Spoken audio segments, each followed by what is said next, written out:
Real estate in Canada has defied gravity. Despite individuals unable to afford homes, the prices have risen dramatically. Interest rates remain excessively low, fueling this rise. In the US, the subprime crisis allowed for a massive glut of homes to be built, creating an unnecessary inventory, but temporarily stimulated the economy. Of course, that was until it fell and nearly took the whole financial system down with it. You came here for the truth, so let me unveil that for you. Today I'm going to show you what has been exposed in Canada. Let's begin. Looking back a few months ago, in 2017, to the issue of home capital. The head of an Ontario pension plan has stepped down as a director of home capital after his fund agreed to provide a $2 billion loan, bailout, to help offset a run on deposits, that's just like a bank run, at the struggling Canadian mortgage lender. It's a different type of bank run, it's a different type of bailout, but let's look at what underlines here. We know what this is. So he was the president of the Ontario Pension Plan, and he recused himself from the lending talks and stepped away from Home Capital's board. This is when you have this collusion that takes place in so many different companies, and you have a revolving door in between corporations and government. They will always help themselves. This individual is going to get his bonus, he's going to get his salary, but who gets the short end of the stick? And that is the pensioners. Real people's livelihoods were put at stake because of this. Because of fraud. Fast forward to the present day. This is the issue I want to discuss. Laurentian Bank of Canada fell the most in almost 9 years after reporting it found, check this out, customer misrepresentations, fraud, on some mortgage loans it sold to another firm, echoing problems that almost sunk alternative lender Home Capital Group earlier this year. There's more in here. Laurentian said that it will repurchase about 89 million of those mortgages in the first quarter, or 4.9% of such loans sold to the firm. It will buy back an additional $91 million of mortgages.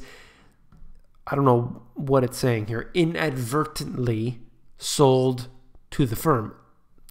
There's no accidents, okay? No accidents. So that's the Bloomberg article reporting on that, and I will actually show you the document itself. I'll fast forward to that right now and for a moment. Look at this. This is the actual document. It says a lot of what I just said. I wanted to show you here. If you want to see it for yourself, I'll include it in the sources as always. But they've organized it nicer here from Bloomberg, so I'll read from there. Not material. Okay, this was said during Home Capital, and the exact same thing is said now for Laurentian. Not material. This is largely a documentation. Look at this lie they're telling you right now. A documentation and securitization eligibility issue. It is not material for the bank, its operations, its funding, nor its capital. We have worked to change processes to ensure that this is resolved. All right. How many people love to be a sucker out there? How many people love to be lied to? If that's the case, you can read whatever this person has to say. The CEO constantly lying. And it's pretty sad because Home Capital needed to be bailed out. And who extended his generous hand? None other than Warren the Insider Buffett. Once he is reassured that this company will be taken care of, should there be a problem, I'm sure they arrange a deal He puts his money in and he makes his profit. The same situation happened with Bank of America. Why would Warren Buffett bail out corporations, major corporations, just because he's one of the richest men in the world that we know of? It's ridiculous. You would think for a moment that with an infinite printing press that they've been printing up anyway, that they would just do it in this case. Or they would form some sort of normal, I should say, shouldn't really use the word normal, bailout, but some sort of bailout. But no, you had Warren Buffett come in. It's very fishy. And ultimately with Bank of America, he made tens of millions of dollars, maybe 17 million if memory serves correctly. Billion, excuse me. And the same situation may happen here to a lesser degree with Home Capital. And now the issue is apparently a non-issue for Laurentian Bank. It's just a small piece of the pie. Don't worry about it. And this is the same thing that we heard in 2007. Don't worry, it's just a few select subprime borrowers. And then it was, okay, subprime has a problem, but it's just subprime. It's not the prime lenders. And then it was, oh, wait a minute, all derivatives are a whole bunch of pieces of garbage and the whole system is at risk. And then they printed, I don't even know the total that they actually printed, but it was tens of trillions of dollars admitted. Bailouts left, right, and center, stimulus packages, everything else. And now you have this, the unraveling that is occurring. Okay, quickly, two charts here.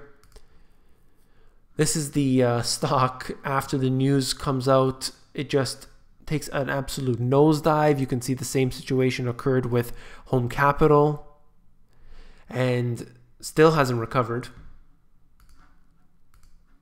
And this. I hear from people all the time in the US, the real estate is ridiculously expensive. Well, pay a visit to me in Canada. Come and see what real estate is all about. The prices are absolutely ridiculous, and that is understating it. Look at the dip that it took during the financial crisis. It's a blip. It's not even a dip. Barely felt, and in some areas was not felt at all. And so things continue on. Prices continue to rise. But the fraud is being exposed. This is now two major corporations. It's not some small-time lender nobody knows they've ever heard of before. These are major corporations. And the fraud is being exposed in them. You're seeing interest rates at historic lows.